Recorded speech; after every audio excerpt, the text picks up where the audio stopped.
How you doing, YouTube? Please like this video and share and subscribe to the channel if you haven't already. Already messed that up. We go live every Sunday through Thursday night with either a full-length podcast or a live mock draft here on the channel. So make sure, again, to subscribe if you haven't. Join the fun. Our outfield preview part 2 is up next.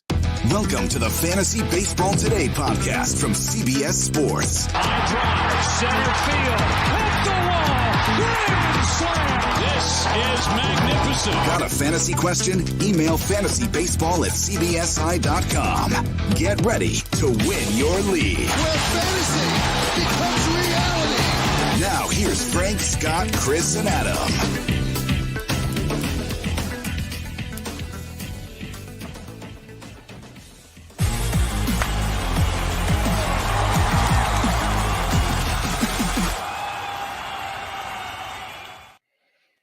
We need more outfielders. Well, you've got it.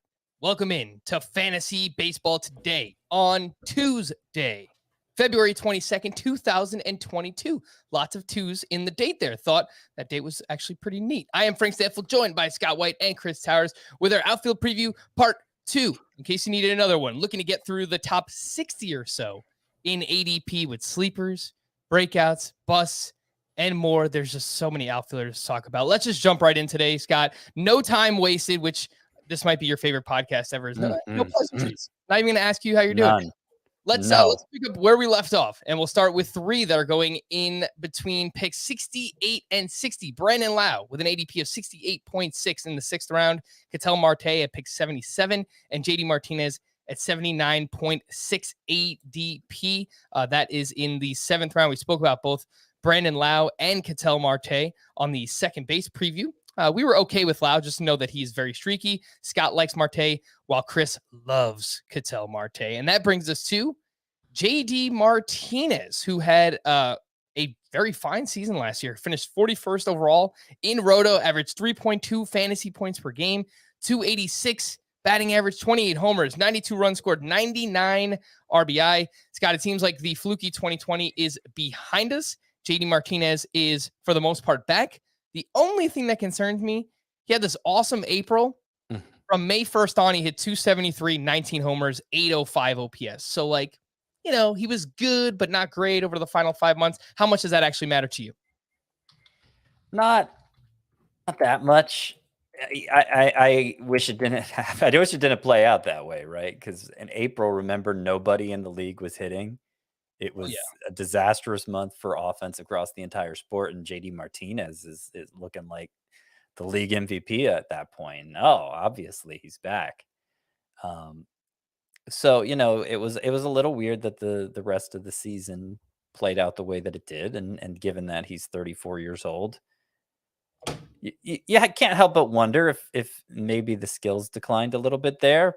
But if you look at the actual skill measures via StatCast, how hard he hits the ball, how much contact he makes, etc.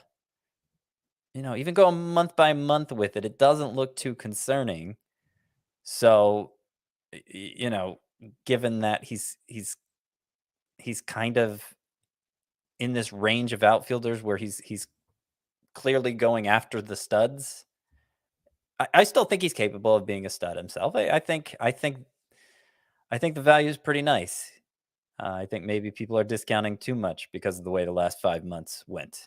Yeah, I mostly agree with that, Chris. I like JD Martinez. I think he's a true 4-category contributor. Not going to give you any speed at all, but if you do need some pop in the middle of your draft in a categories league, points league, he's obviously still great.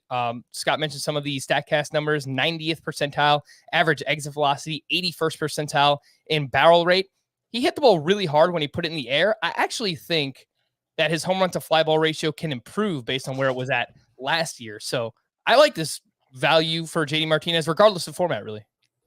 Yeah, I think it's fine. If you look under the hood, there's some he started swinging a little bit more and he started chasing a little bit more. And maybe that's a result of having to cheat a little bit with a declining skill set to catch up to stuff. And maybe that's the kind of thing that while it didn't really affect him last season, maybe it starts to chip away at the skill set. But the underlying numbers are mostly strong. The quality of contact, especially, is not nearly as good as it was at his peak, but that was because he was one of the 8 or 9 best hitters in baseball at his peak. If he's one of the 20 or 25 best hitters in baseball, that's still plenty valuable at the cost he's at. So, yeah, I think it's a good lineup. It's a good underlying skill set. So I think JD Martinez will be pretty good this season. Obviously, he turns 35 in August, so there's the chance the bottom falls out, but it doesn't seem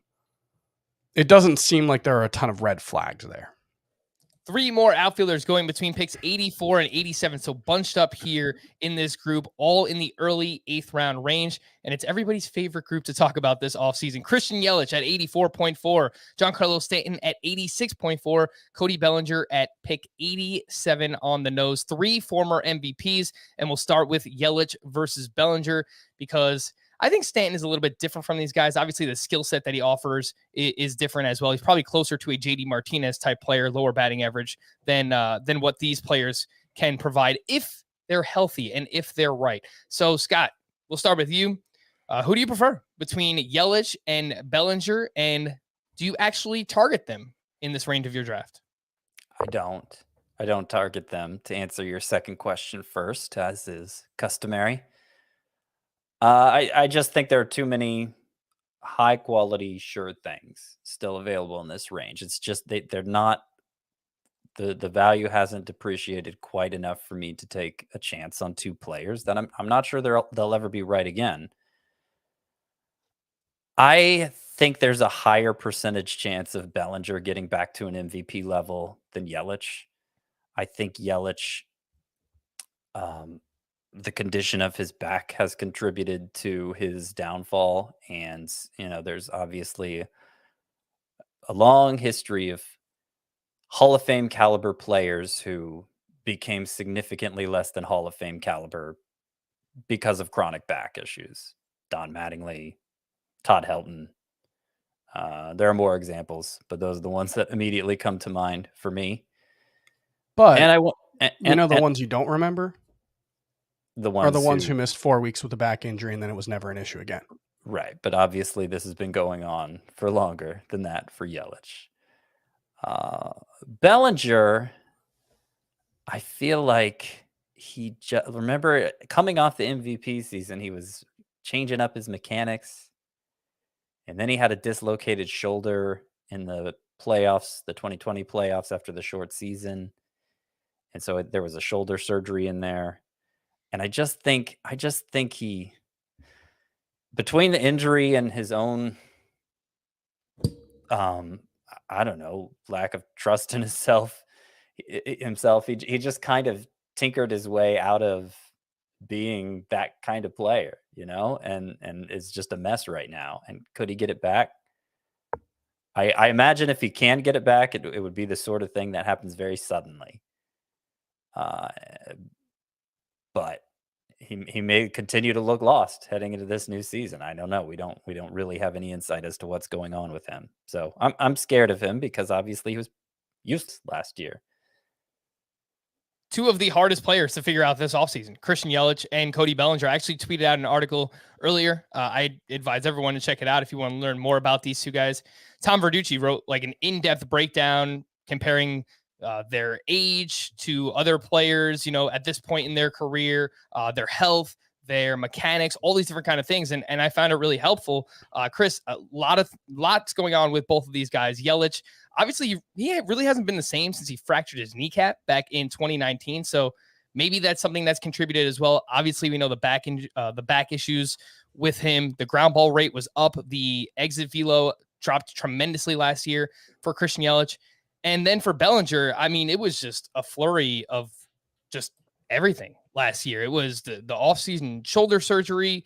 He missed 47 games with a fracture in his leg, 10 to a hamstring, 9 to a left rib cage fracture. So he had all that. And then on top of everything, he could not hit fastballs.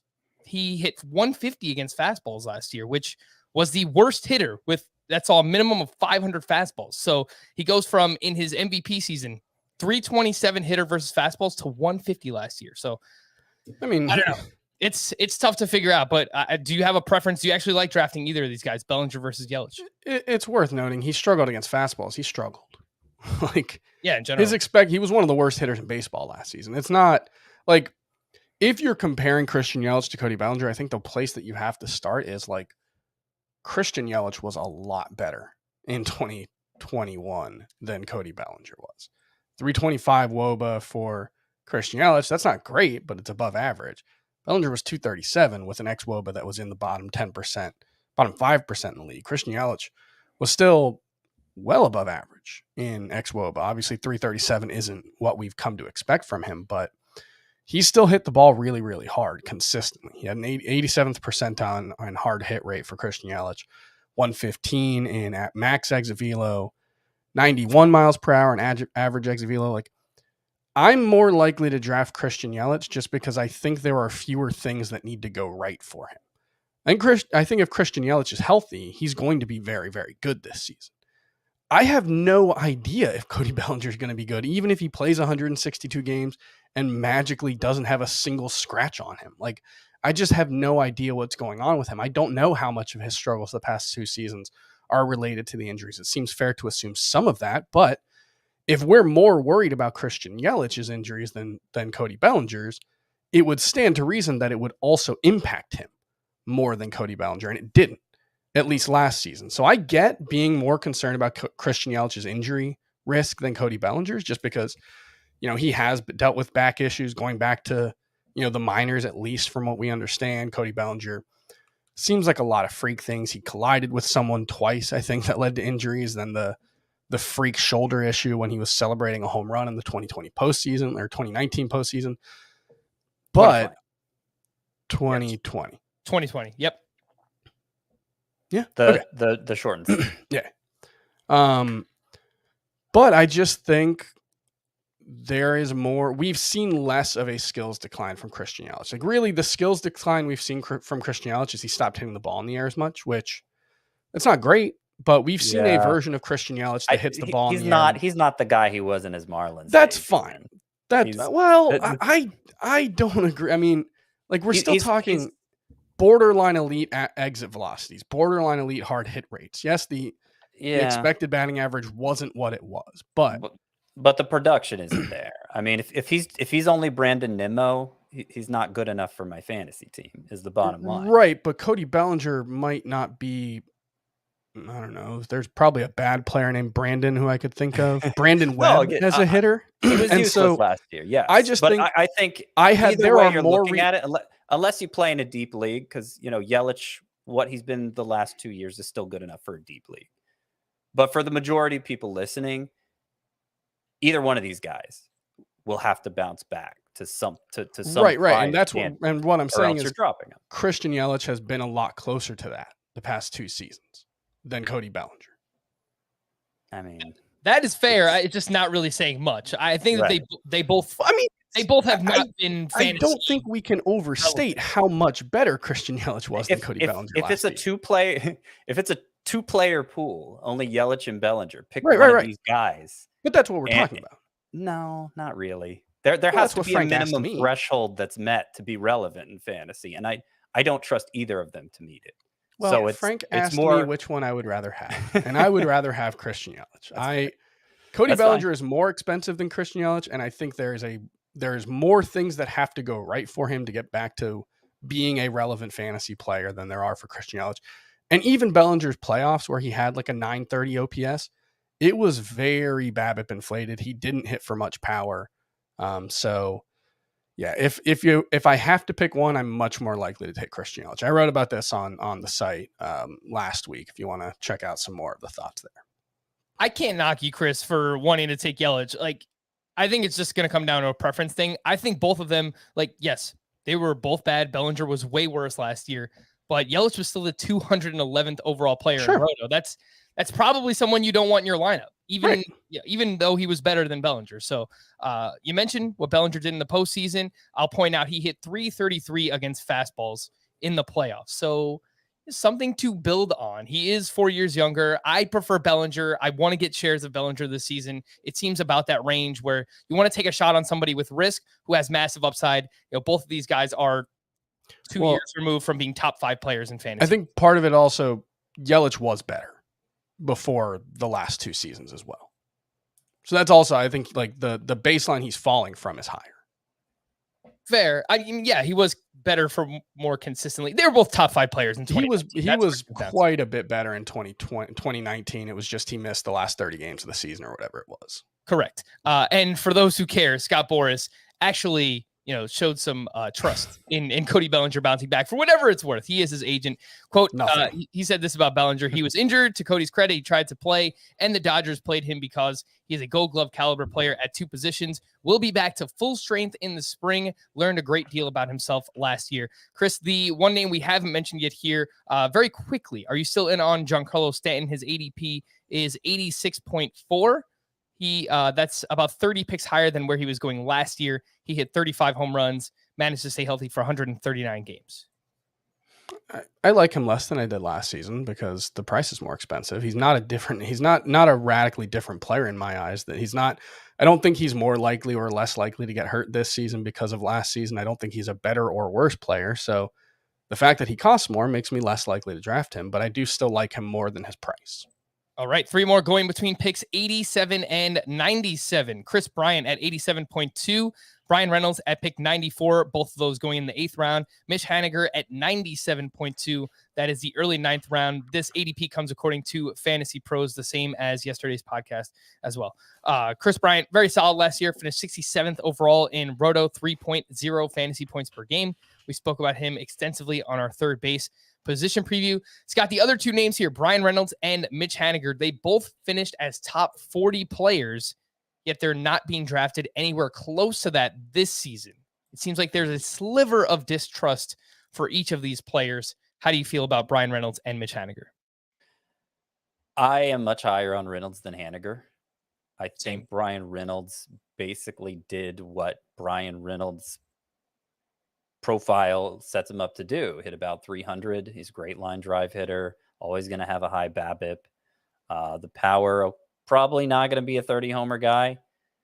But last year, he got right about the 25. So I don't know, maybe his 90th percentile outcome looks like a 30 homer season. It's possible, but I think there's enough power that you don't need him to do that with that batting average. And even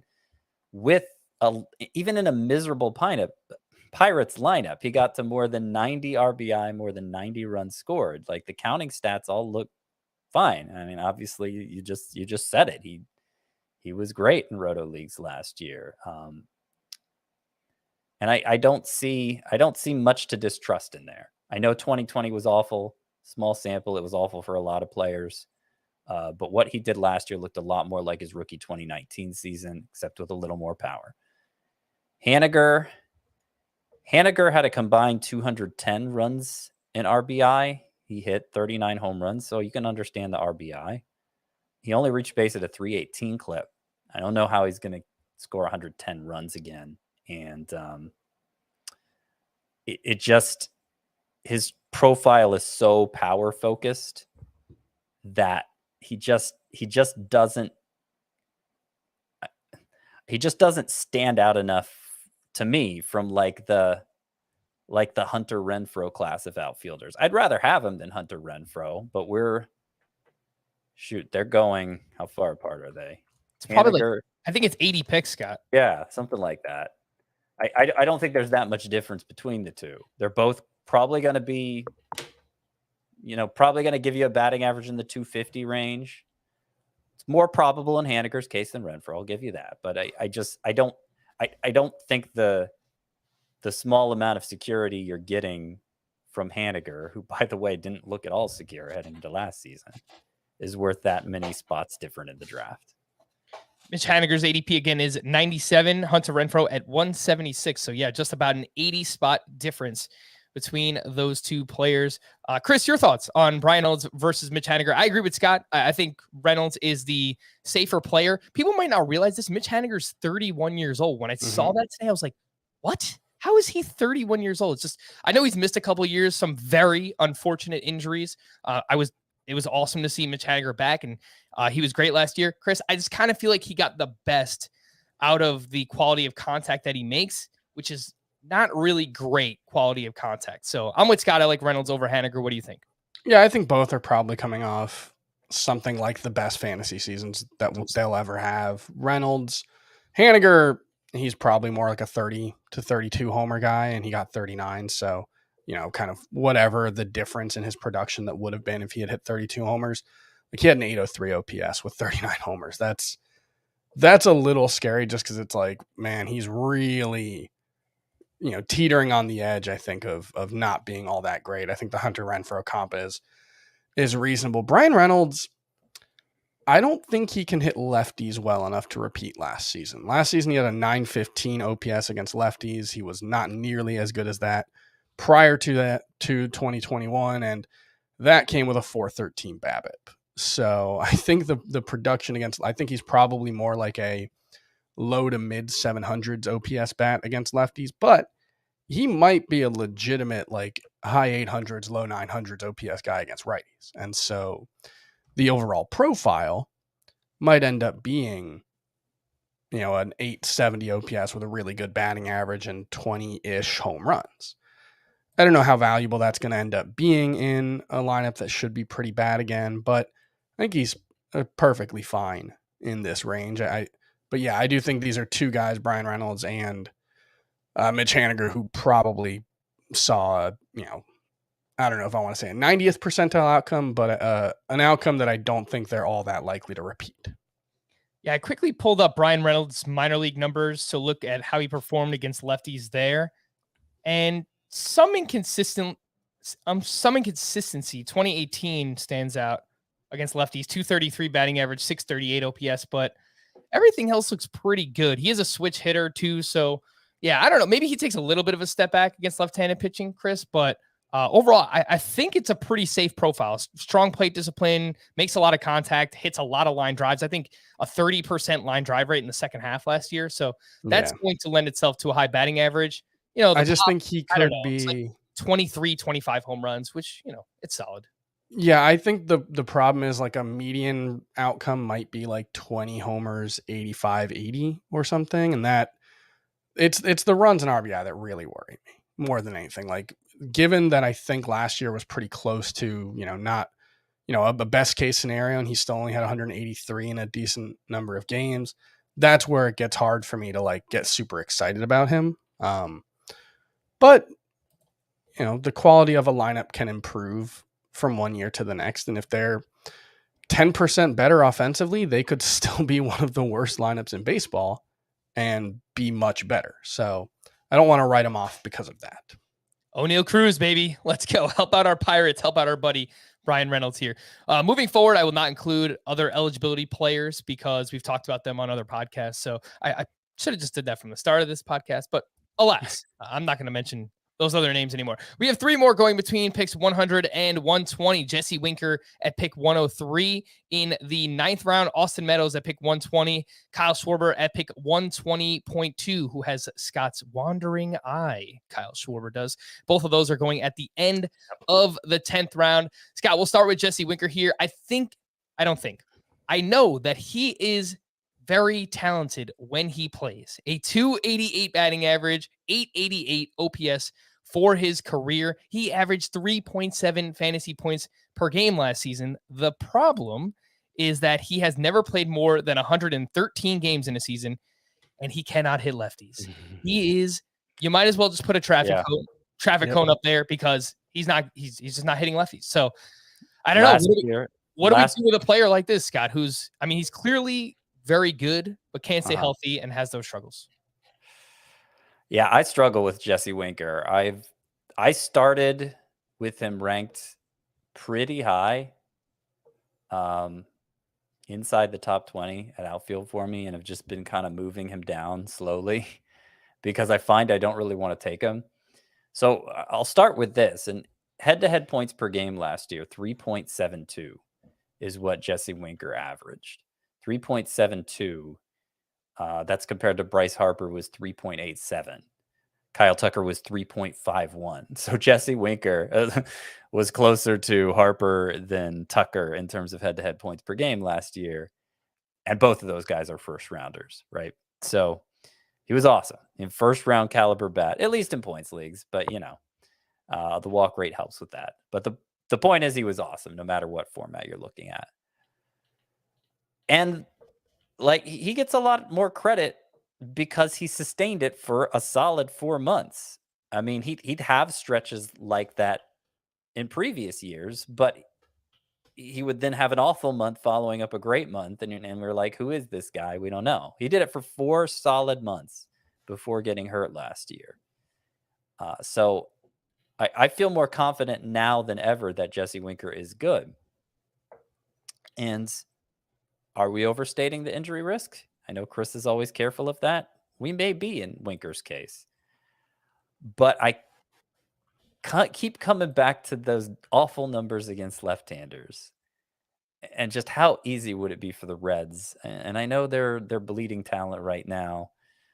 They don't have as many quality options that they're trying to get into the lineup anymore. But it would still be just so easy for them to sit him against most left-handers, if not all left-handers, with the splits are that bad.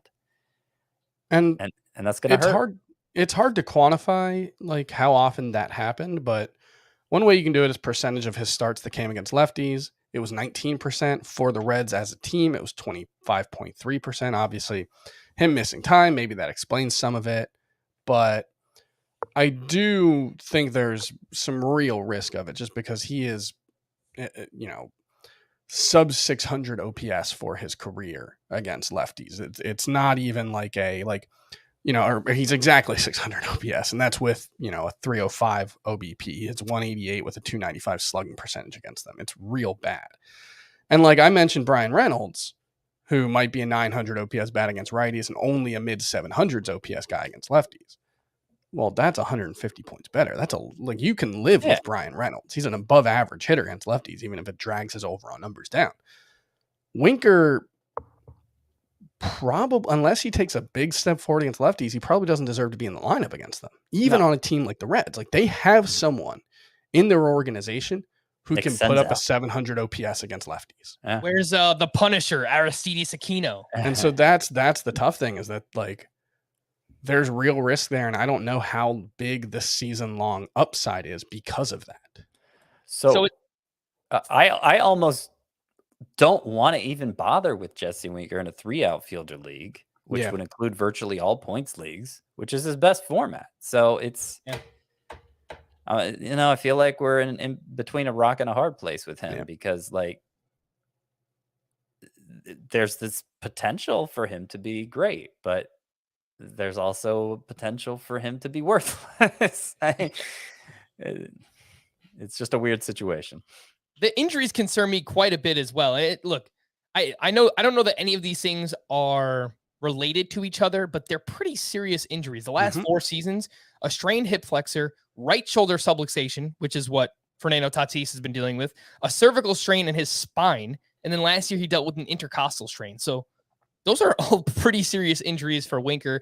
I think he's a really talented player, but it's hard for me to get behind it. I don't think they're going to bring back Castellanos. I think that's going to hurt the Reds lineup overall. So I like the player, but I don't like the cost at ADP 103. Austin Meadows was a player that I was very excited about last year, and he wasn't a complete letdown. He finished 75th overall in Roto, but I had him on a lot of teams, and I just didn't feel good about it. 234 batting average, 27 homers, 106 RBI, 4 steals with 3 caught stealing. So I don't think that we're depending on him for really any kind of speed anymore. The good news was that the plate discipline was still solid, 10% walk rate, 20% strikeout rate. The bad news was everything else. 53% fly ball rate, led baseball. He just basically sold out for power. The batted ball data was terrible. And like Jesse Winker, struggled big time against lefties. He was actually benched down the stretch. 198 batting average, 563 OPS. Chris, I liked Austin Meadows last year, but even at this depressed cost at 120, I will not be drafting him here. Yeah, I think the lack of speed is a big problem for him, and he's a good example of that kind of guy who goes from, 12 steals in 138 games. He could swipe 15, maybe 18 to, he ran 7 times in 142 last year. That's the kind of thing we're talking about. He historically hasn't been as bad against lefties as he was last season, so it's possible that was just, a little bit of bad variance, but he's probably more likely to get benched with a 700 OPS against lefties than Winker is with a 600, just because it's the Rays and they're better than the Reds, and they're much more, they're happy to bench guys. And it's not like he's a focal point of the lineup. He's not that good against righties either. Yeah. 875 OPS against righties is good. It's very good, but it's not right. It's not so good that, he had 234 last year. Yeah. So. Yeah. I think the underlying skill set has declined enough that it's hard to get super excited about him, but he's not so old that he couldn't figure something out. He's 27. Like, it wouldn't surprise me if we got a 260, 30 homer season from him. It's just the risk is that he's not playing every day if he doesn't do that. What's crazy is we said that, like, we don't view Austin Meadows as like a key cog in the Rays lineup. He bats second, third, or fourth in a majority of his games. Like, he was right there in the middle of the lineup. So he drove in 106 runs last season. Yeah, amazingly, because their lineup is really just that good. They have some good OBP guys up top too. So the last thing I'll add on him is that he's actually been subject to some trade rumors as well recently. So he could wind up somewhere else. And look, if the Rays are trading someone away, that means they probably know something that we don't. No. Anyway, Scott, the last one here that we'll talk about, Kyle Schwarber at ADP 120.2. For anyone who listened to the Players We Love podcast, it was a great podcast. You should go back and listen to it if you haven't, or watch it. But Scott has this wandering eye for one Kyle Schwarber. And I'm with you, Scott. I mean, he made adjustments last year. He was much better against lefties. The power was through the roof.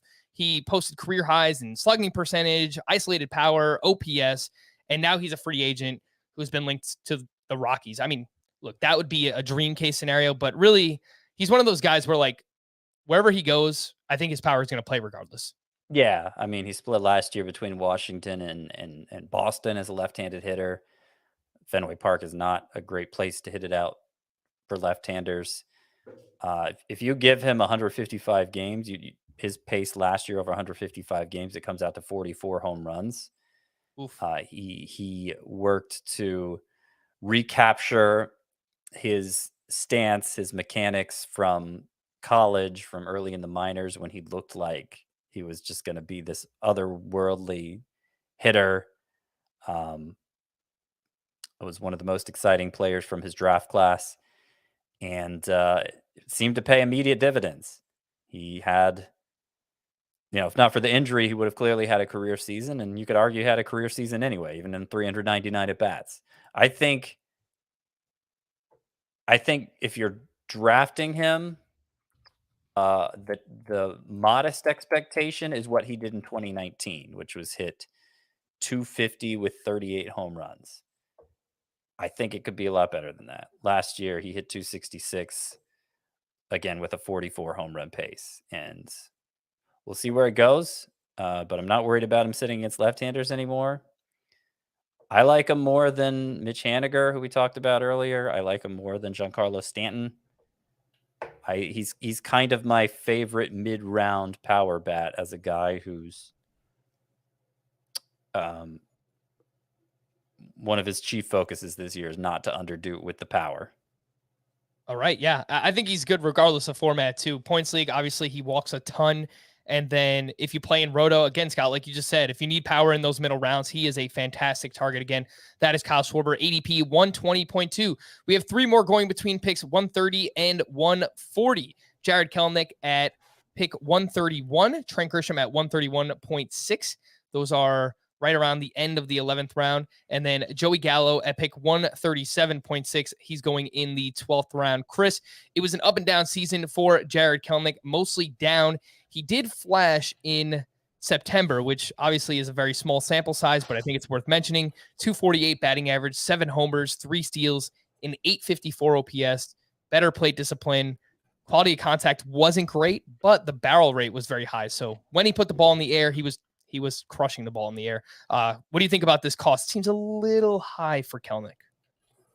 If you're drafting him, what he did last season, good or bad, doesn't really matter. Right. That doesn't really play into it. You're not, if you're taking him in the 10th round or 11th round, it's because the minor league numbers are so impressive. The profile is potentially elite for fantasy. Whether he was bad to start and then finish the season well, like, okay, maybe September was the start of something, but you're drafting him because of the talent, not because of anything he did in September. And I think it's an okay bet because I do think a down year, he played 123 games between AAA and AA, or AAA and the majors, and he had 23 homers and 12 stolen bases. Like that's a pretty cool skill set for a guy who we can all pretty much agree was a disaster in the majors. So I do think there's a very, very viable fantasy skill set here. And if he's just a decent version of what he can be, I think he's going to be a fine value here. I think there's a lot of volatility in the projection for Jared Kelenic. Again, this ADP 131, I think a lot of people are baking in that he is going to improve. And I think he should, based on his prospect pedigree and how great he was in the minors. Yeah, I think he could go 25, 15. It's really the batting average that I have trouble figuring out. Does he hit 250? Does he hit 220? It could be either one of those things. He could hit 275. So it's kind of all over the place. A lot of variance with Jared Kelenic this upcoming season. Scott, I know you have some discouraging numbers on Trent Grisham, but I was looking into him, and I think he might have been playing hurt because he suffered this heel injury in the middle of May. He didn't return until like early mid-June. Before the heel injury, he hit 301, 6 homers, 7 steals, and 898 OPS with nearly a 91 mile per hour average exit velocity. The final 96 games, this is a much bigger sample size, obviously. He hit 218, 9 homers, 6 steals, a 675 OPS. So I think that there might be some reasoning for him playing this poorly as, he was playing through an injury. I mean, that's a fine glass half full perspective, but I think you could sum it up easier than that. I mean, he doesn't hit the ball very hard. Average exit velocity was only 38th percentile last year. Hang on, I want to make sure I'm right about this before I say it. I think he puts the ball in the air a ton, right? Like I think it's pretty evenly distributed. I don't think there's any kind of outlier batted ball data with him. Yeah, well, okay, you're right. The big thing for him is he does pop the ball up quite a bit. He didn't do so last year, though, Chris. 7%. That's not bad at all.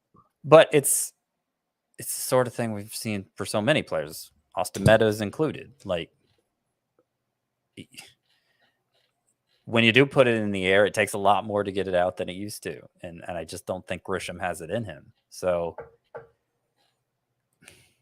yeah, he's going to have to kind of reinvent himself to get the most out of what he has. And I don't know that what he has is going to be that useful. Yeah. And the other thing, when you just look at his whole career, is like, there are these stretches throughout his career where you can really talk yourself into him. The first month of 2021, the first month of 2020, most of 2019, he had 1,000 OPS in AAA. But then you look at his overall numbers and it's like, well, he's hit 255 in the minors with a 792 OPS. In the majors, he's hit 243 with a 758 OPS. He's been like a 15-ish stolen base guy overall. And so it's like even last year he stole 13 in 132 games. And so we're overpaying for so many like 12, 13, 14 steal guys. But you can, as if they're 25 steal guys. You can squint and see a 20 homer, 20 stolen base season from him. Yeah, I mean, that's the batting average he was on in 2020. Yeah, I think the batting average is probably going to be pretty bad, pretty mediocre at best. And yeah, I think, like, I don't know if the upside is, if there's a super easy path to that 2020 upside, but at this cost, like, he's 70 picks cheaper than he was last year. It's a lot easier to swallow that. When I don't know if the profile has changed all that much. Yeah. I just honestly, I just think he's going to be useless.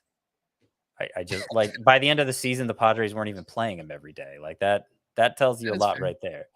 Yeah. I from August on, he basically hit 7th, 8th, or 9th in the lineup more than he let off. So That's saying something. They lost some confidence in him.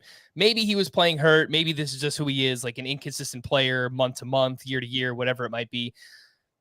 The cost isn't that prohibitive, Scott. I guess that would be the pro. I mean, 131.6. It's not a huge price tag, but isn't he going right after Jared Kelenic? Yeah. Okay, so let's see some other play. Rhys Hoskins and Josh Bell and CJ. That whole profit pocket at first base is going after him. Yeah, I'd rather Framber Valdez is the next starting pitcher off the board. Willie Adames is going after him. I mean, there's really good players available in this range. I think that's a decent range for him in Roto. Yeah, I don't like. I like Josh Bell and Rhys Hoskins. Or speed to keep I like Josh Bell and Rhys Hoskins, but like, there's a decent chance they hit 230 or 240 with 33 home runs, and like that's fine. That's pretty useful. Yeah, I mean, but Grisham it's not is probably hitting 230 or 240. Right, but if he goes 15-15, that's probably not much less value. I don't think hanging on for those 2 steals every month. Sure. I had Trent Grisham last year. I wasn't keeping him in my line. Right. Yep. I think it comes down to preference, and if you don't want to target those 15-15 kind of players, if that's what you think Grisham is, then yeah, you could stay away from him. Joey Gallo, I'm going to need one of you guys to talk about him because as a disheveled Yankee fan, it's hard for me to talk about Joey Gallo. He was very, very frustrating. But I mean, that's the player who Joey Gallo is. I mean, outside of an outlier 2019 where he hit 253, he's hit 209 or less every other season. In 58 games with the Yankees last year, he hit 160 with a near 39% strikeout rate, a 58% fly ball rate, and a near 50% pull rate. So he clearly was trying to pull everything to the short porch, or he was striking out. That was basically it, or walking. And it was incredibly frustrating to watch. So I have been called fat a lot in my life. I'm a bigger guy. And it still happens occasionally. The Twitter trolls, they'll come after you and try to make you feel bad about yourself. I've never taken anything that anyone said about me as personally as every Yankees fan takes every strikeout by a player on the Yankees against them. And so Joey Gallo was like the worst possible fit for the Yankees fan base because if you strike out, you are basically attacking their families. But the thing is, Chris, we've watched a lot of strikeouts. We, like the Yankee fan community. Yes, yeah, you are baseball fans. You are baseball fans in the 2020s. Yeah, but more than other teams. I hated the fit from the get-go. Right. I was so frustrated when they went out. I was just making a joke. Great for Joey Gallo. No, I get it. I mean, of course, I'm going to take it personally because I'm a Yankee fan. So, right. But anyway, look, this is the lowest that we've seen Joey Gallo's cost in a while, Chris. So, like, do you actually want to invest? His ADP is 137.6. Yeah, buy. That's fine. It's, you're hoping like he's not going to hit 260. There was that, like, what was it, 2019 where he played roughly half a season and hit a lot more line drives. And it looked like, oh, Joey Gallo may not be killing your batting average, but he's hit under 200 in 163 games since then. Yeah, almost exactly. No, 210 games since then. And I think that's probably, you're hoping for 225 with a ton of home runs and that you can make up for the batting average elsewhere because he walks a ton. He led the American League in walks last season. So the batting average may not hurt you as much, but yeah, you know what you're getting. There's something to be said for consistency and you know what you're getting. You know what you're getting from April through September. You don't know what you're getting. It's a mess. In a random week in May. Sure. Just to prove that this isn't like an angry Yankee fan thing, I have never owned Joey Gallo in my life. He's just a player that is too frustrating. From a head-to-head perspective, you need consistency on a weekly basis. That's not Joey Gallo. And in Roto, I just can't take that batting average hit. I like to protect batting average. I like to, contribute, find steals throughout the course of the draft as well. And I don't know. Like, no, he walks so much. If you that batting average hit is less than you think. It's these, but it's he's there, and it's like these I don't know, Tommy Edman types, or guys who get pushed up because of stolen bases, and you're probably going to get below average production everywhere else. Gallo's kind of the opposite. You're getting below average production at batting average, and you're hoping that he gives you above average production in at least 3 other categories, and he very well may. So it's the kind of thing where, like, it just highlights that if you can't get power and you can't get speed early in your draft, you're going to have to pick from some imperfect players. And I'd rather do that with someone like Max Muncy or Joey Votto, who's going later than him, than, or even potentially Rhys Hoskins. I mean, Gallo's going to hit more homers, I think, but Hoskins is probably going to hit for a better batting average. So I think he's okay at this range, but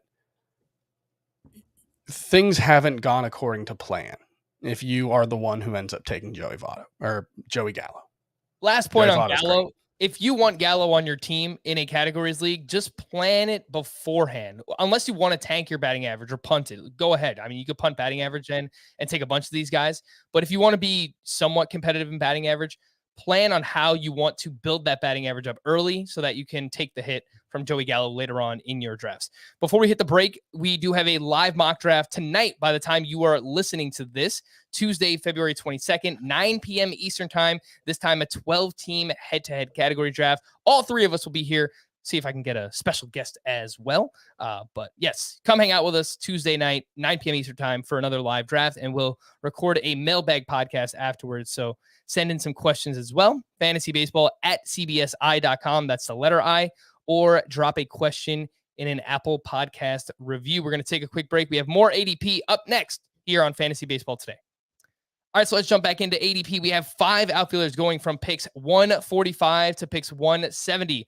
Lourdes Gurriel at pick 146.4. We have Adolis Garcia at 161.6. Alex Verdugo, 161.8. Dylan Carlson at pick 162. And Miles Straw going at pick 167.8. This is all the 13th or 14th round. Scott, do you find yourself targeting anybody in this range? Gurriel, Garcia, Verdugo, Carlson, Miles Straw. I'm not deliberately targeting anyone in this range. We're kind of at the stretch of outfield now where you're playing favorites, and these happen to not be among my favorites. Sometimes Adolis Garcia, people just avoid him completely, and he can slip 20, 30, 40 spots beyond this. And then, then you're talking about a next to nothing price for a guy who went 30-15 last year. I think it was 31-16 technically. And I'm okay with that. But I don't have a lot of confidence in the profile. It was very front loaded, the production, and the plate discipline's horrible. And he's in bad lineup, better lineup than last year, but still probably not going to be a great one. Lourdes Gurriel, I think, is the one from this group who most clearly underperformed last year. And he'll be a pretty good bet for batting average. The power has been hard to nail down. Is he more of a 20 homer guy? Is he more of a 35 homer guy?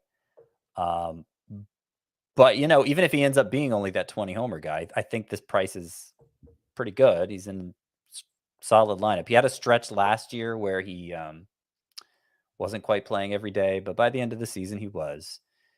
So he's probably my favorite from this group. I don't really see much reason to be optimistic about Dylan Carlson anymore. I'm not sure why he's still going this early. He has not impacted the ball as a major leaguer in a way that would convince you there's more upside to be had. I understand top prospect pedigree and all of that, but at some point you have to start doing it. And, we've seen a season plus from him. Stolen bases are off the table. He hasn't been running at all. So that's not even part of the equation anymore. And I'm not seeing enough evidence that there's enough power there for him to be a useful player without speed. I think if Lourdes Gurriel just does what he's done throughout the course of his career over 150 games, then he's worth this draft pick. I picked 146.4. He's got a 282 career batting average, and his 150 game pace in terms of home runs is 27. So if he hits 27 home runs with that batting average he's in the middle, a top 75 player. Yeah, if he does He that, does in that, lineup. in that lineup. Yeah, exactly. That's the thing, is he's kind of the cheapest real bite you can get of the Blue Jays lineup. That's I think the biggest key. I think he's a pretty good player. I think he's an above average hitter. I think he's kind of a little bit of a jack of all trades, or jack of most trades besides steals, master of none. But in that lineup, if he hits 25 homers and hits 280, you might get 200 runs plus RBI. Man, I've done a few draft and hold leagues so far. I've got to get myself some Lourdes Gurriel here in March because I like this cost. And he actually played through some early season knee issues as well. Final 4 months last year, he hit 291, 17 homers, and 867 OPS, and he made a lot more hard contact. So I'm in. I like Lourdes Gurriel quite a bit. Adolis Garcia, I'll point out, he was basically the opposite. His first 2 months were awesome. His final 4 months, he had a 667 OPS. His plate discipline is terrible. However, this kind of flew under the radar. The Rangers hired Donnie Ecker to be their bench coach / hitting coordinator. And he was formerly one of the 2 hitting coaches for the San Francisco Giants for the 2020 and 2021 season. We've seen what the Giants have done during that span with their hitters, right? Brandon Crawford, Evan Longoria, Mike Yastrzemski, getting a lot out of those hitters. So I don't know. Maybe this new Rangers, coaching staff can help get Adolis Garcia and my guy Nathaniel Lowe back on track. Chris, do you have any thoughts when it comes to Verdugo, Carlson, and Miles Straw? Carlson, I'll point out, had a pretty big second half, 847 OPS.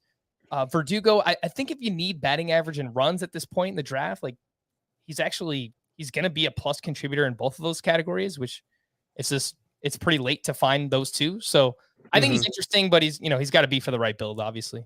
Yeah, like Verdugo, there's a pretty decent chance he hits 300 and scores 95 runs. And so, that's probably about the most you can say for him. If he played in a different home park, maybe you might be able to see, a 20 or 25 homer season for him. The underlying quality of contact numbers actually aren't that bad, but it's a really bad place for left-handed power. So, that's probably just who he is, but who he is a pretty solid player. Carlson, he feels a little like Stephen Piscotty to me, where we kept waiting for the big season to happen from him. And it was like there were just these flashes of it. And you look at the overall numbers at the end, and it's like, oh, he's fine. But man, if he takes a step forward, if you crack under the hood, he's been really bad against righties. 716 OPS for his career against right-handed pitchers. Obviously, you face right-handed pitchers more than left-handed pitchers, so that would be a problem if you are worse against them. And the concern for me, and the reason why I never wanted to buy him at like the peak of his cost, was just he had the one great season in the minors, and that's pretty much it as a professional. And it wasn't a terribly long minor league career, but it's a lot of projection based on that one season, and based on what we've seen in the majors, I don't know if there's much to be excited about Carlson. So, yeah, I think you're hoping that the second half and the prospect pedigree lead to bigger things. I'm not super optimistic, but 162, like that price is so cheap that it's not that bad. The last thing I'll point out. Go ahead, Scott. Well, it's only the last comment. Like there are some really good outfielders. I know I just said we're playing favorites, and so maybe my favorites stand out to me more than Dylan Carlson does. But there are some really attractive names still to come. That's all I was going to say. This next group is exactly that, Scott. There's a lot of fun names in this 170 to 200 group. I did want to quickly talk about Miles Straw. His 60 games with Cleveland last year, he had 285 with a 362 OBP, only 2 home runs, but 13 steals. Fantastic plate discipline. We're talking about a near 11% walk rate, just below 19% strikeout rate, hits a ridiculous amount of line drives, 30% line drive rate. That was a 32 steal pace over 150 games. This isn't like your Billy Hamilton type hitter that we've seen in the past. Like Miles Straw is a legit good hitter with really strong plate discipline. He does not chase pitches out of the strike zone. He had a 4.6% swinging strike rate. That is absurd. He makes a crazy amount of contact. So again, he has to be for the right build. You need to have your power built up. He's going to give you nothing. 3, 4, 5 home runs throughout the course of the season, but he also might hit 280 with 30 plus steals, which is very valuable. So he did actually have 30 steals last year. I know you're saying his pace with Cleveland was 32. I mean, he actually got to 30 just straight up. Yep. Miles Straw has become the sleeper specialist du jour, and The price Steal tag. specialist. Yes. What I say? Sleeper specialist? Sleeper, yeah. Steal specialist du jour. And the price tag isn't so bad considering. I just think there's a better version of him 100 picks later in Nicky Lopez, who's an even better contact hitter. Also won't provide power. And he's a shortstop instead of an outfielder. So there's that. But, if I'm looking for a steal specialist who's going to drag me down in the power categories, I'd rather pay 100. I'd rather get him 100 picks after Miles Straw. Yeah, that's my issue there. You're hoping for Michael Bourne, right? That's the kind of profile you're hoping for. Yeah, and that's possible. That's a long time ago at this point. Who remembers? Right, that's Bourne? the one that came to mind. Yeah. But that's also part of it. Is there just aren't that many guys like that anymore. And my concern with hitters like that is he walks a lot. He also just almost never swings. Like he had a 40% swing rate last season. And so it's like, how much is he going to walk if pitchers start throwing 55% of the pitches in the strike zone against him? If they really start attacking him for some reason, it was only 53% last season. That's not so high that, it seems like it's the most extreme version of that. And he's just got no power. Like zero. That's the concern is that like, what if pitchers start attacking him more? The walk rate slips to 8%. The strikeout rate goes up to 22%. Like that might be a player who doesn't play every day. And so I think that's the risk with Miles Straw is like the margin for error is razor thin with his kind of profile. And, but again, the price isn't bad. Yeah, I think it comes down to just how you feel about Miles Straw, the player. Like if you think he is a legit good hitter, which I tend to believe. He's got 862 plate appearances in the majors, 10% walk rate, 19% strikeout rate, 265. If he hits 265 with 30 plus steals and 85 plus runs, you're probably very excited with that outcome from Miles Straw. I was going to say that's the only difference for me, Scott, between him and Lopez is that I know Miles Straw is going to lead off for Cleveland. I don't know where Nicky Lopez is going to bat. It's probably going to be near the bottom of the lineup. So Straw, I think, will score more runs. I feel pretty confident in that. Lopez was batting second over the final 2 months of the season. Well, and that only matters if they hit.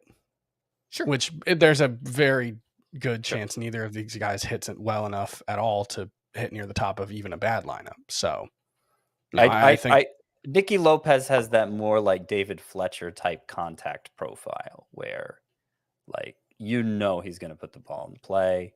He's an elite defender at shortstop. I actually think he has more job security than Miles Straw. I know Cleveland had trouble filling their outfield over the years, but it's easier to find just like generic power bat to plug in there than it is, whatever infield spot Nicky Lopez fills. Probably shortstop. I think Lopez keeps Bobby Witt from debuting as a shortstop and more likely forces him to second. I will say Straw's a much better bet for speed. All right. We see 6 more going between picks 170 and 200. Michael Conforto at pick 173, still a free agent. Hunter Renfroe at 176. Marcell Ozuna at pick 180. Avisail Garcia at pick 182.2. Jorge Soler at pick 193. And Robbie Grossman at pick 195.2. Chris, we'll start with you here. Of this group of 6, again, Conforto, Renfroe, Ozuna, Avisail Garcia, Soler, Grossman. Who are your, let's say, 2 favorites of this group? Well, Renfroe, a lot of his production came when Darren Waller was out, so I don't know if he can. Sorry. It's weird that there's 2 professional athletes at a high level who have the same name.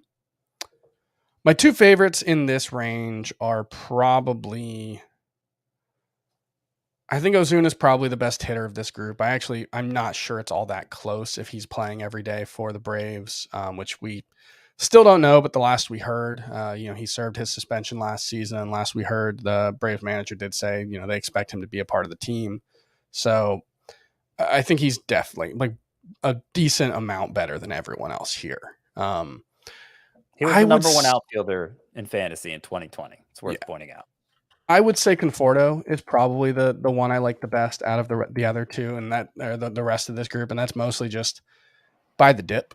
a lot of these guys you're buying at something like the highest price you're ever going to get them for. Renfroe, like maybe he repeats it, but I think the more likely outcome is, the RBI come way down because he's, never really been a guy who drives in a bunch of runs, even when he hits 30 homers. So I think he's probably more fringy. I think Avisail Garcia is a little underrated. He's a decent source of average and pop, but it's not a great lineup. And then Soler at 193 is a very nice value. I talked about all of them when you asked me to talk about two. This is just a great group, so I don't blame you. I can, depending on what you need, I can see going after anybody in this group. Honestly, the one that I'll probably draft least is Avisail Garcia, and it's just because everybody else here is either coming, not off of a better season because he had a very good year, but obviously moving over to Marlins Park. I don't really buy the home run to fly ball ratio from last year, but like Conforto's done it at a high level before. Ozuna's done it. Jorge Soler. Grossman, if you need speed at this point, he went 20-20 last year. He was one of 10 players to do that. So I'm with you. I really like everybody in this group. Scott, who are your favorites? My favorite is Hunter Renfroe, who is one of the few Chris didn't mention. He was the number 19. Oh, I did mention him. I don't like him. I'm sorry. Oh, okay. He was the number 19 outfielder in Roto last year, and now he's going outside the top 40 among outfielders. So clearly not respected for what he actually did. The power has never been in question. He got the strikeout rate down to 22%, which was good enough to keep him in the lineup, keep the batting average respectable.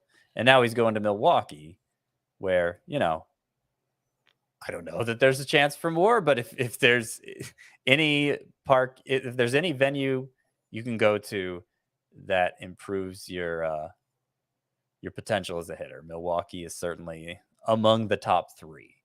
So again, I'm looking for these places to find I'm looking for at every part of the draft. I'm looking for the player who stands out the most for his power potential. And I think Renfroe in this range is one of them. I like Ozuna. I like Soler, another player who stands out for his potential at the range of the draft he's going in. He hit 48 home runs in 2019 and looked a lot like that hitter again, basically in the second half last year. His first half was horrible, so the overall numbers aren't that great, but he was incredible power hit in the second half. We all know what he did in the World Series. And the cost is, there's no risk to the cost. So those 3 really stand out for me. And I also want to highlight Robbie Grossman because he was one of just a handful of players who went 2020 last year. Good OBPs, always had an easy time getting on base. He's never really gotten the playing time before that he got last year. But he did enough with it that I think the Tigers, even as an organization looking to take the next step, they're going to give him the benefit of the doubt. If he gets off to a slow start, he may lose every day at bats. He did only hit 230-something last year. But you can get away with that kind of batting average when you walk like he does. So I find everybody's paying up for these 15 steal guys, Grossman being a 20 steal guy, and it doesn't seem like anybody's willing to pay up for him. So I find I end up with him a lot. Yeah, as an industry, I feel like we do the why draft this guy when you can get the same production 50 picks later kind of thing, but you kind of see a lot of that with Trent Grisham versus Robbie Grossman, right? It's, 15 to 20 homers and steals. They're both high OBP guys, probably going to have a lower batting average. So I think they're very similar players. And again, you can get Robbie Grossman this much further around pick 200. Well, I mean, Grossman was significantly better than Grisham last year. Sure. It's worth noting. Yep. I think you could do that with Grisham and Lane Thomas, who's, not even drafted in most 5 outfielder leagues. You can make that kind of comparison. We'll get to Lane Thomas in just a little bit. Chris, I do agree with you with Michael Conforto. I think people have gone too far the other way. The ADP all the way down at 173. He's going 100 picks later than where he was last year. He finishes a top 60 overall player in both 2019 and 2020. Missed significant time last year with a hamstring injury in the first half. And then in the second half, he wasn't great, but he was solid. He bounced back a little bit. 252 batting average, 11 homers, 792 OPS.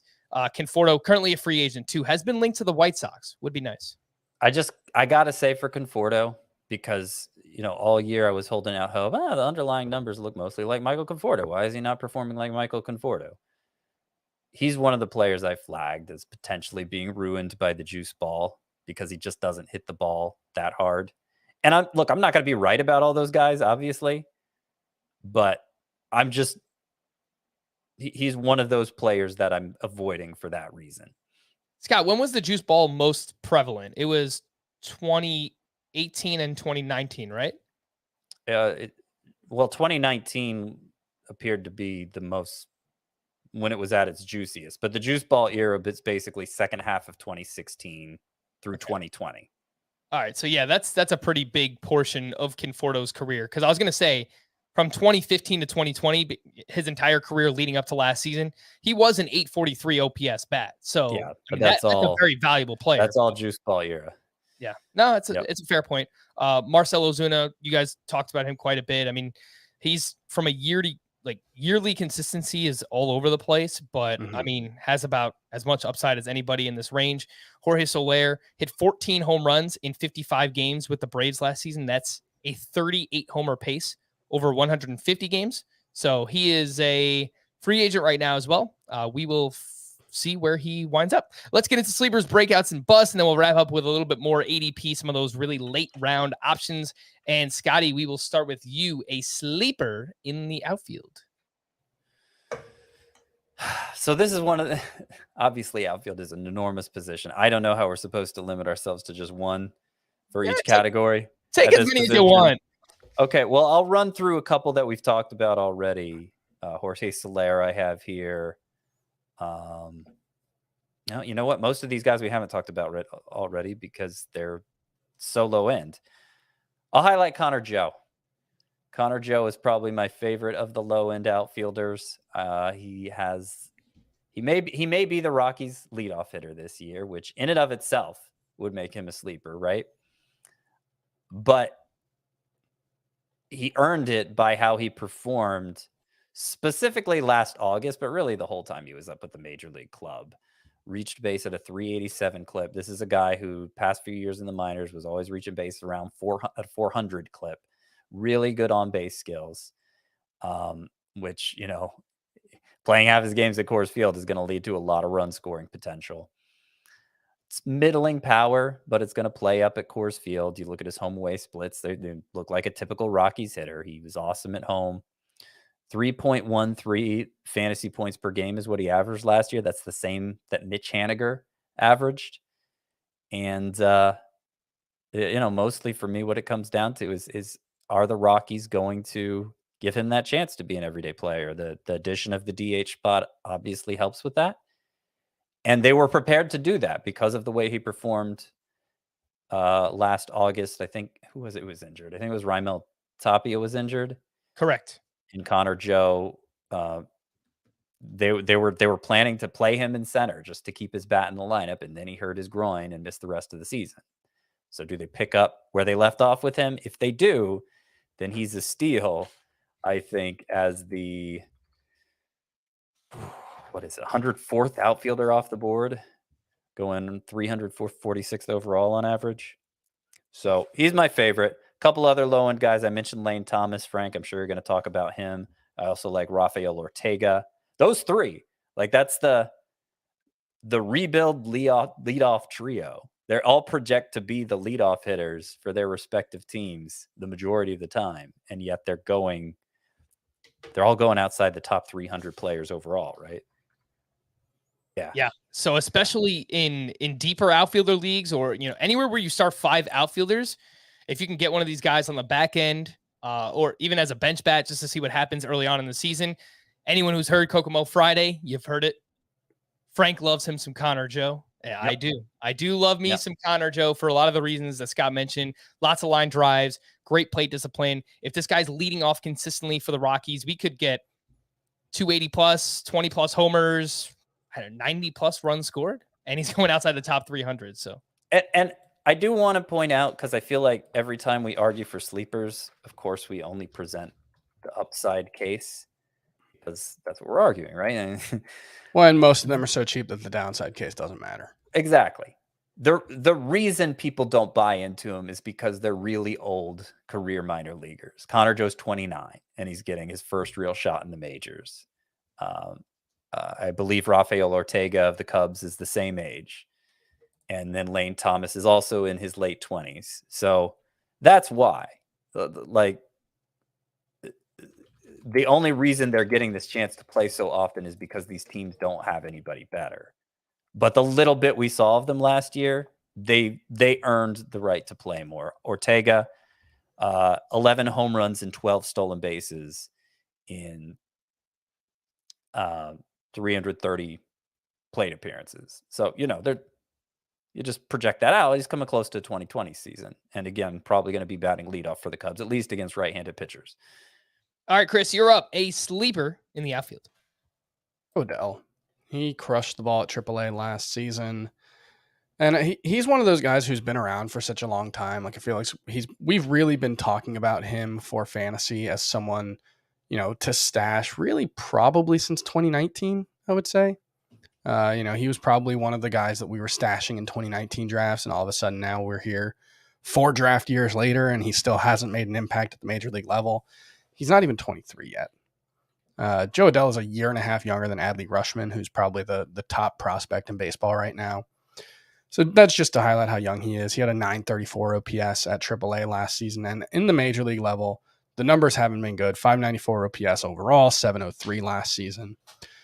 98th percentile sprint speed, 89th percentile max exit velocity. So he's flashed those elite tools. And in 2020, he was actually 97th percentile in max exit velo. So clearly the elite tools are there. It's very Byron Buxton, where he's had a lot of injuries. He hasn't played all that much, actually. He's been a professional for going back to 2017, and he's played 370 games. So he's pretty raw in terms of development time.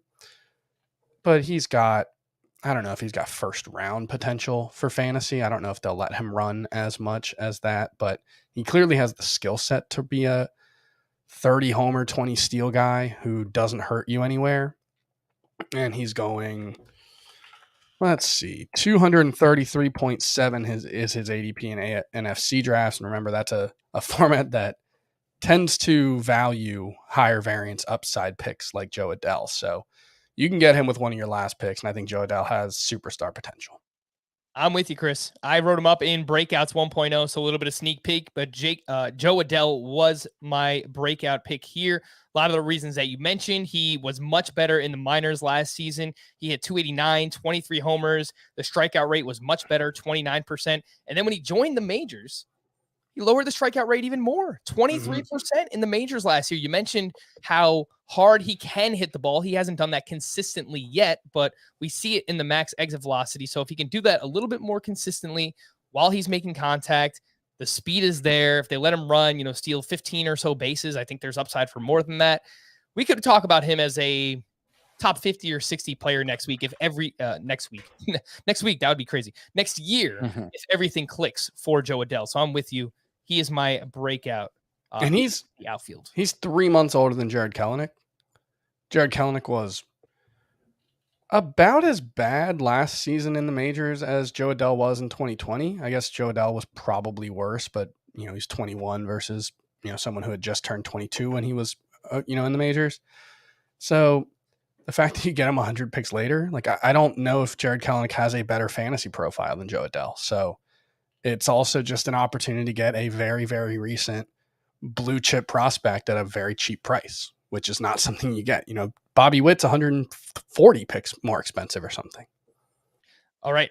Sleepers for me, I'll quickly mention Connor Joe. I agree with you there, Scotty. Lane Thomas, who you've mentioned a few times here, 45 games with the Nationals. Lane Thomas hit 270 with 7 homers, 33 runs scored, 4 steals, and 853 OPS, a 13% walk rate. So getting on base quite a bit. He's flashed some big seasons in the minors as well. In 2018, 27 homers, 17 steals. Of course, he's not a perfect player or else he'd be going much higher than he is. He crushed lefties. Absolutely crushed him. 381, 1103 OPS. But against righties, he was quite bad. 178, 612. So he's like he's got to meet in the middle for both of those if he wants to maintain being the leadoff hitter for the Nationals. But I think there's some upside. I think we can get like a 2015 kind of bat from Lane Thomas. And the thing, like I said before, Nationals, Cubs, Rockies. Like the reason these guys are going to get to play is because they don't want to go out and sign somebody who's going to make more money. They're just playing out the string. They're at that stage of a team's life cycle where they're just gonna plug in guys who haven't gotten the opportunity before, and that's what they did at the end of last season. The ADP for Lane Thomas is 291. The last name I wanted to mention, again, there's just so many sleeper candidates. Jesus Sanchez, outfield prospect with the Marlins. If you just look at what he did last year at face value, 251, 14 homers, and 808 OPS. That's a 32 homer pace over 150 games, where Marlins Park is his home park. This guy has legit power. He hits the ball extremely hard. He can hit both lefties and righties. I love to see that from a young left-handed batter. So I am in on Jesus Sanchez. Chris, we'll go to you here with your breakout pick in the outfield. Yeah, I'll go with another recent top prospect who disappointed last season. That's Andrew Vaughn, whose price is, let's see, 236.3 in NFC ADP right now. There's not all that much you can take to be optimistic from his performance last season. He didn't hit the ball as hard as expected. He didn't strike out as rarely as we thought. When he did cut his strikeout rate, he also stopped hitting the ball hard. So those two things were kind of tied together. Struggled against righties, if I remember correctly. But it's a chance to get a very cheap version of a guy who was, being drafted as a top 10 first baseman last season. We don't know,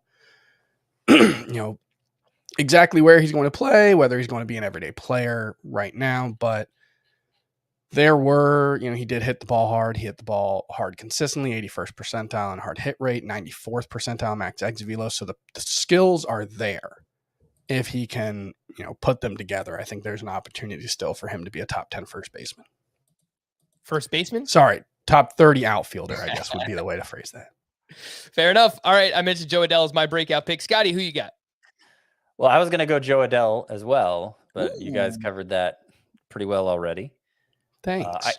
I could go Alex Kirilloff, but I'm pretty sure I picked him as my breakout at first base, and there's no reason to double dip like that. I guess I'll say Kyle Schwarber, because I am hopeful that he can have career best numbers this year. That's what I'm crossing my fingers and hoping to get when I take him in the middle of the draft. So yeah, I already talked about him and why. I'll say Kyle Schwarber.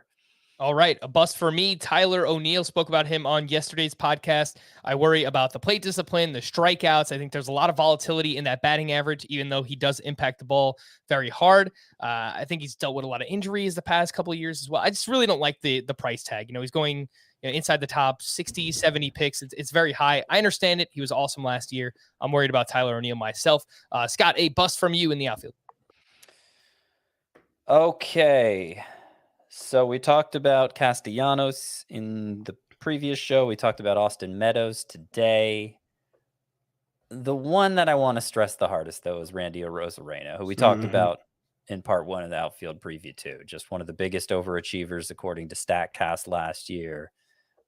X batting average, X slug. They look as yucky as Kevin Biggio's did in 2020 when we were all over him being a bust.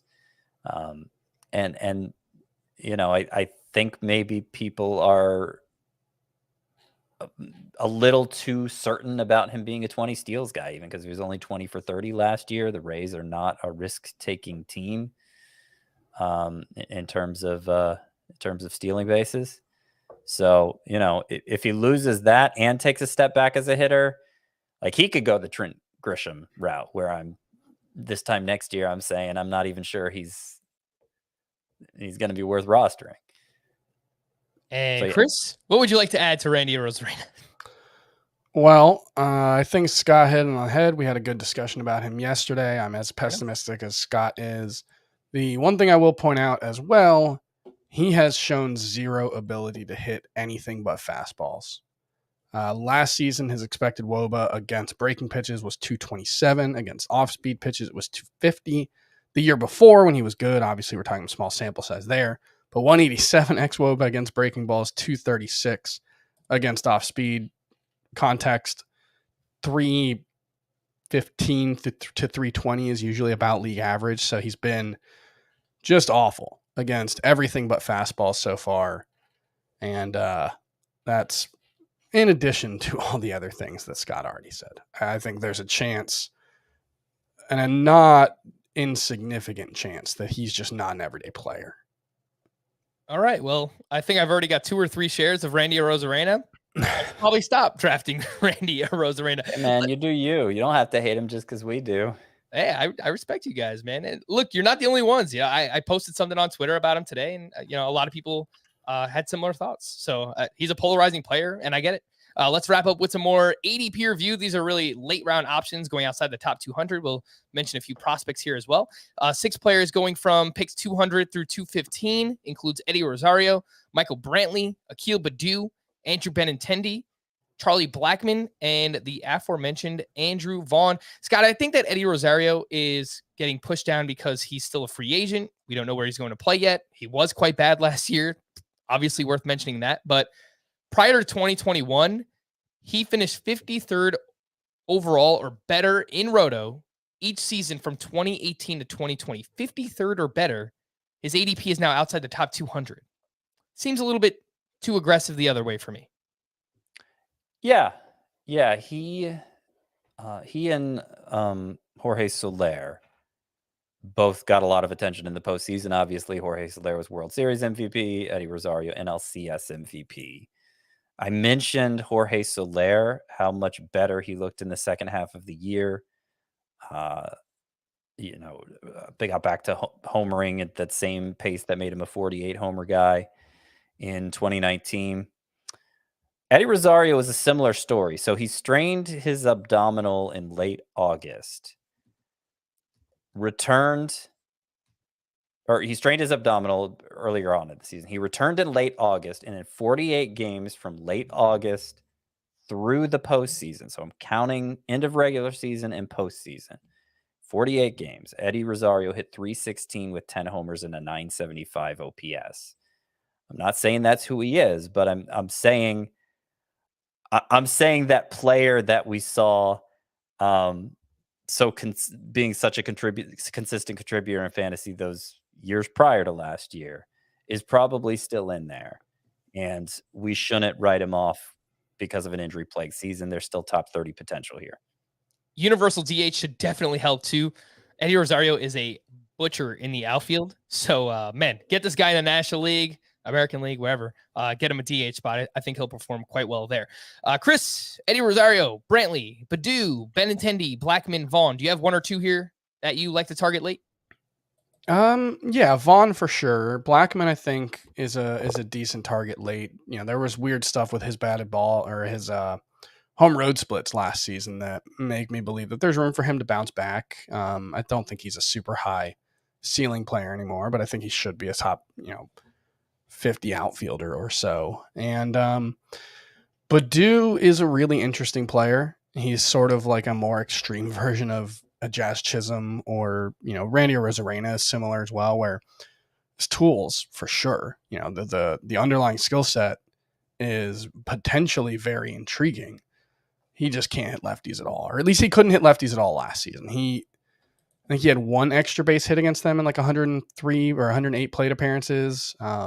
Struck out 30% of the time. I think that's going to be a real problem for him, and the fact that they hit him a lot against lefties made his overall numbers look better, and I think it lowers his overall ceiling until he can figure that out. But it's worth remembering he had never played above A ball, I believe, last season. He was a Rule 5 pick, and so the fact that he held his own at the major league level is pretty interesting.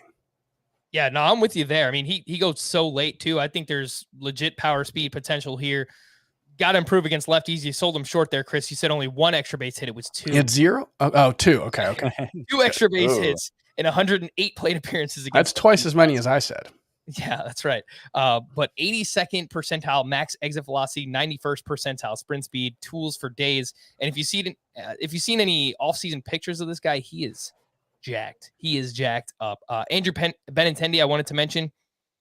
I guess because he's boring, he just goes this late, but he was the 118th overall player last year.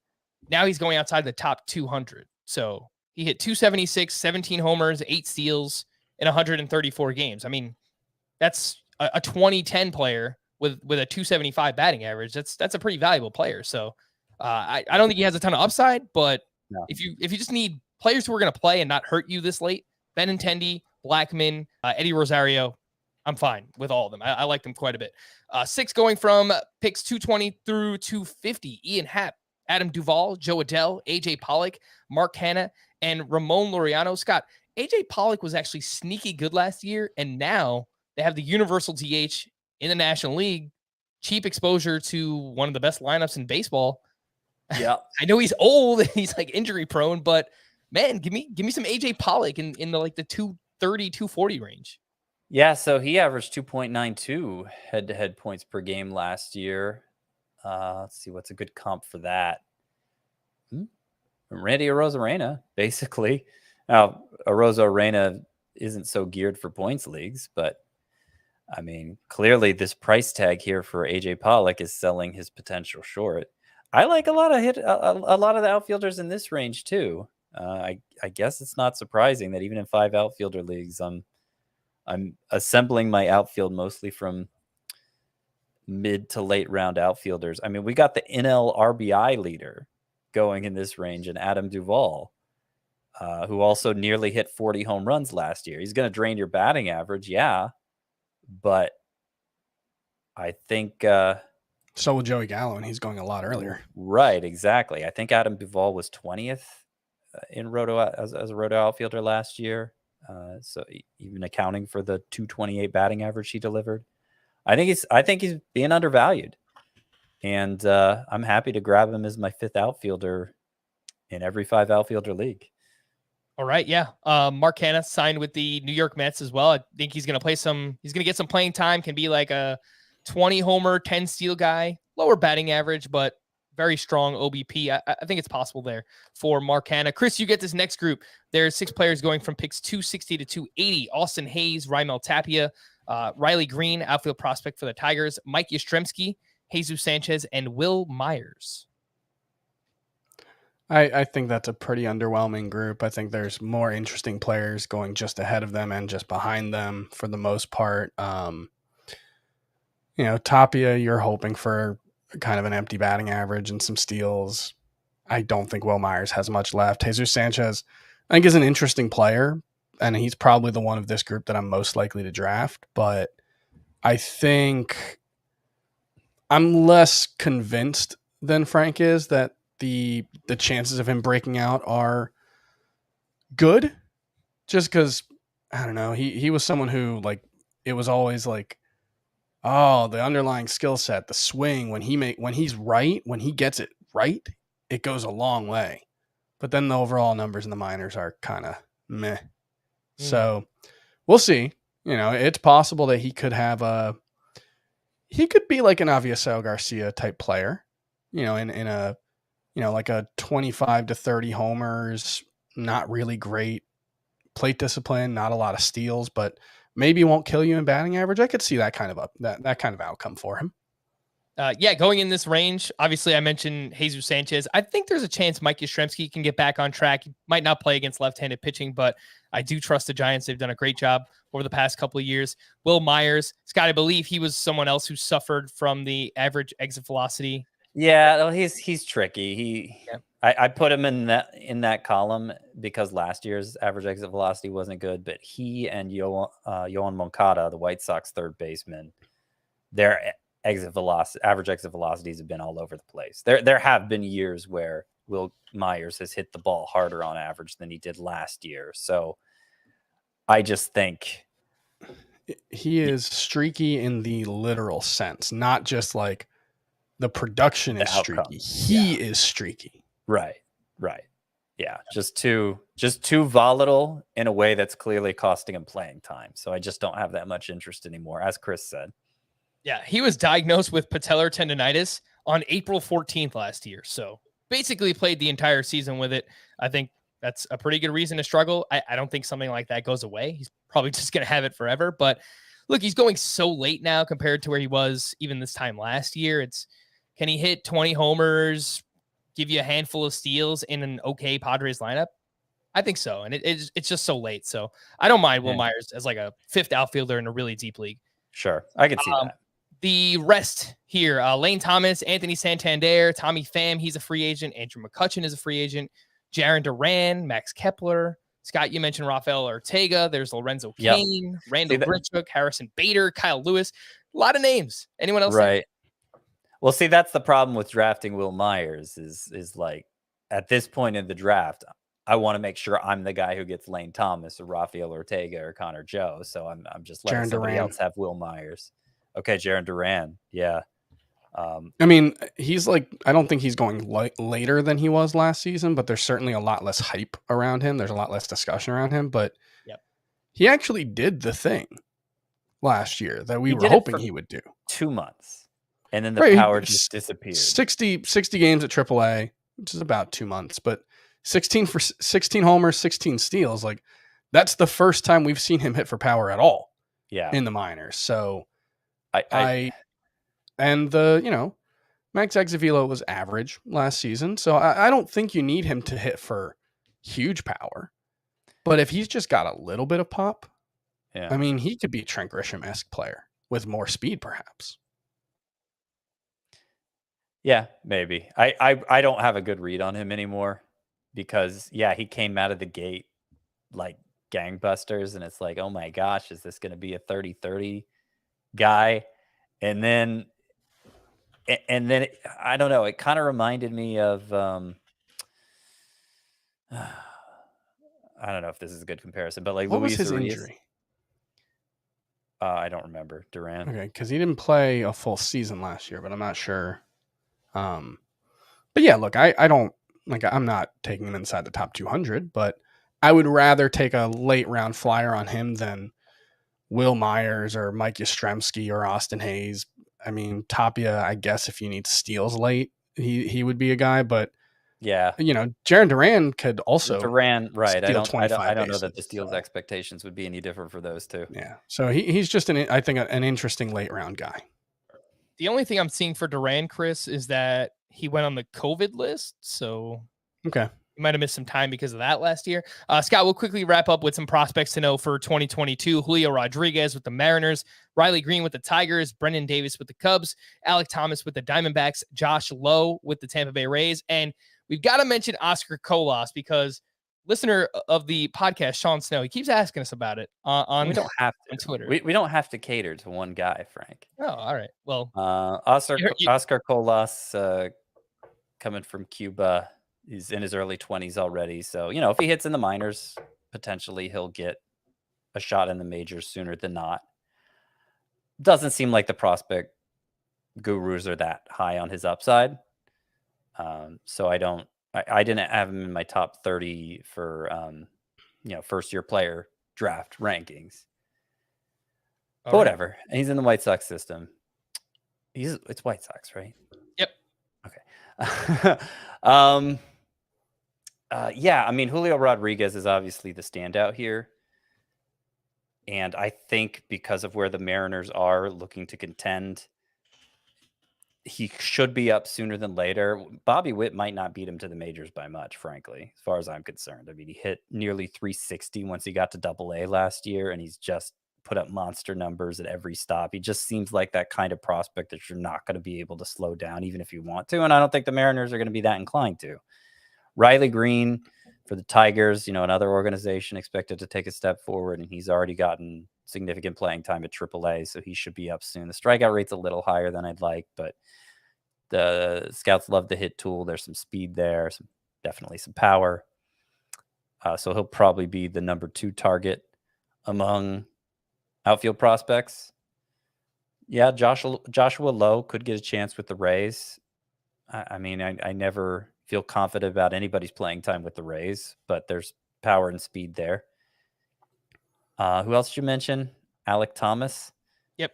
For the Diamondbacks. Kind of a contact-oriented profile, but enough power, enough speed there to make him interesting in fantasy, and the Diamondbacks don't have a lot of talent, so I could see him getting a chance at some point. I don't know that he's a high-priority stash necessarily, but I do think there's a good chance he'll be up and contributing at some point in 2022. Josh Lowe, I know you mentioned him, but he's related to Nathaniel Lowe, so by default, I have to be interested in Josh Lowe. So last year he hit 291, 22 homers, 26 steals. And if the Rays are interested in moving Austin Meadows, it might be because they want to give Josh Lowe some playing time. He's already 24 years old. So I think they want to see what they have in the kid. We're going to wrap there. Whew. Outfield is done for now. For Scott and Chris, I am Frank. Thank you all for listening and watching Fantasy Baseball today. We'll be back again tomorrow. Bye-bye.